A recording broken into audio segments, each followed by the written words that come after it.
Hello and welcome to my channel Florist Patch. I am going to draw a ginkgo leaf, and that's a good subject for beginners. It's a flat leaf, the veining is quite straightforward, so if you don't have much experience with drawing or with botanical drawing, that's a good one to start with. So I'm going to show you which materials I'm going to use to do the drawing. I've got a mechanical pencil, and that's a 0.5, and the lead in it is a B, so not too fine. I don't like my leads to snap when I do my drawing, so 0.5 and a B. I have a PVC-free eraser, and I also have this Mono Zero Tombow eraser, which has a very small eraser tip, and that's very useful to erase little details. So that's my kit, and that should be enough. That should be all I need. The first thing I'm going to do is to draw the overall shape of my ginkgo leaf. So it's mainly a dome. It could be seen as a triangle, you know, with the flat bit here and going in like this. But it's also a dome triangle. There's a rounded bit here. So between these two shapes, I have the main shape of the leaf, and then my stem is coming down here with a bit of a curve. So as it comes out here, it follows the triangle and then flattens into the base of the dome. So that's the shape here, and then the dome's maybe not quite as high as this, a little bit flatter, and going, that curve finishes here, but goes, you need to have the curve here that goes into the shape with a smooth angle, not anything too sharp. So that's my main shape, and then I can erase the bits that are poking out and that I don't want. It's a fan shape, really.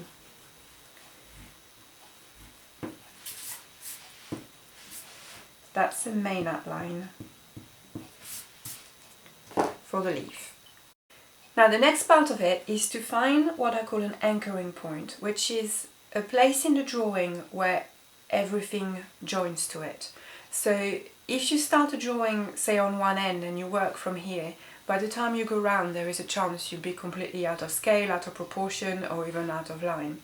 But by choosing a central point, which is your anchoring point, and you know that everything joins there, and you draw everything from there, you're anchored in that place, and there's few chances of going completely out of line. So my anchoring point in a ginkgo leaf is here, because the stem goes here, but also every single vein goes here, and because it's a fan shape, the veining is going to be fan shaped as well.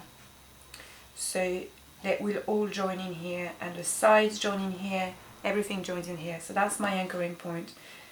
That's where everything needs to go. So I'm going to start the veining by drawing the central vein that goes from that anchoring point to roughly the middle of the leaf. And a ginkgo leaf is lobed, so you've got a bit that comes like this. And I can erase that center part here. And that will be the lobed shape here, with my two halves. The central vein joins the end of the lobe to my anchoring point here. Then for the next veins, I'm going to split this in two, and then I'm going to split this in two as well. But I'm not going straight like this. I'm following the curve of the edge. So although the veins are all going from the anchoring point to the edge, they follow a curve. So you don't want to do straight lines. You want to give movement to your painting,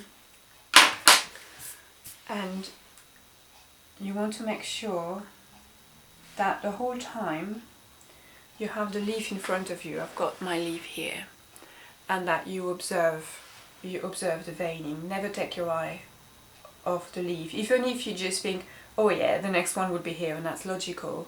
Don't be tempted to go all mechanical on it. You have to keep looking at your subject to make sure that it's right. Now once I've split these, I'm splitting again into 8, still curving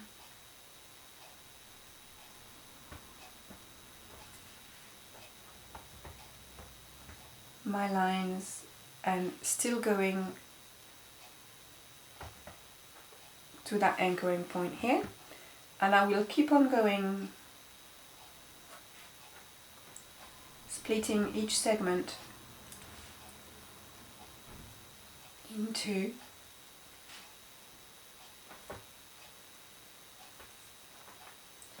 and splitting again and splitting again and splitting again. There are a lot of veins on a ginkgo leaf, and I get a build up here, which is nice because it gives a bit of depth. It's like a shadow that's being built up naturally by all these lines converging to it. Now when you get to the edge, the veins start to come from over vein as well. They start splitting when you get closer to the outer edge. So make sure you observe that well as well. You've got the veins coming from the center here, and then you've got some coming from splitting from the other veins as well. So you can keep going.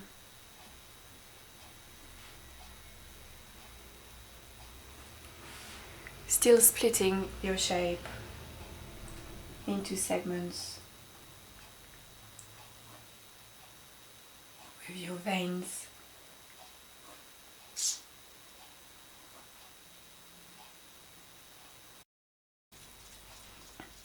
Okay, now I've got my veins. It's time to look at the edges a little bit, because although it's a fan shape, the edges are not as regular as this. So starting here in the middle,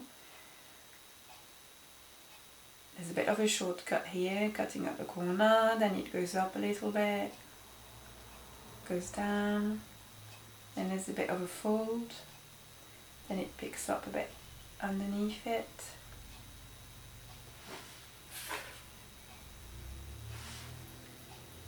and then at the end it's rounded, and then it joins the edge like this. And on the other side, starting at the split here, I've got a little round bit, then it goes in quite a lot, then it goes up higher, then there's another little split, then it goes up, undulates a bit. Now here I've got a big blemish. Now I do like a blemish, so I'm going to do that one starting from here. It goes over. The blemishes usually follow the veins as well, so it's going to go like this and picks up underneath. So here is a hole,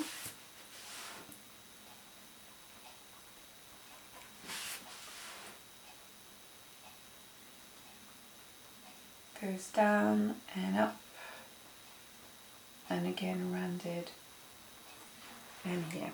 So tidying up the outer edge,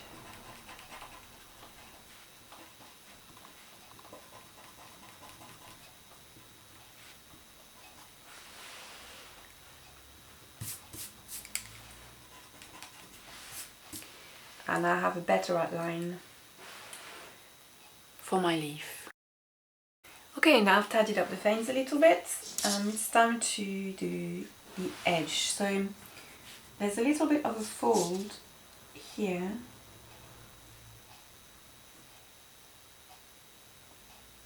that just then lines up with the edge of the leaf, and here as well.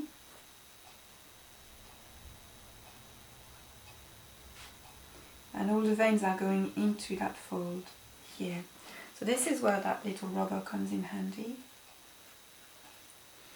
because I can erase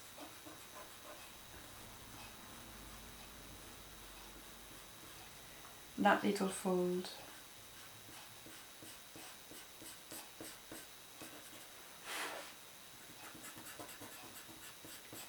And I'm erasing most of the stem as well, so that I can still see where it goes, but I need a cleaner line for it.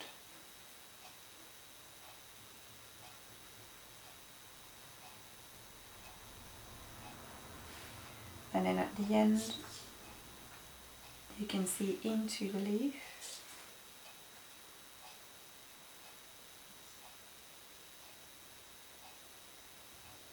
And follow it with a parallel line back up. So I'm adding a little bit of tone on this side of the stem. The leaf is fairly flat, so there won't be much tone at all, but on the stem is a little bit less flat than the rest of it, so I need to add a bit of tone on the side. A bit of tone here as well, where there's an overlap. But also here I need to mark the fact that it's browner and darker around that hole here. So I'm adding a little bit more pencil here. And then there's another blemish along here. One along here. And there's some along the edge as well. Little brown bits.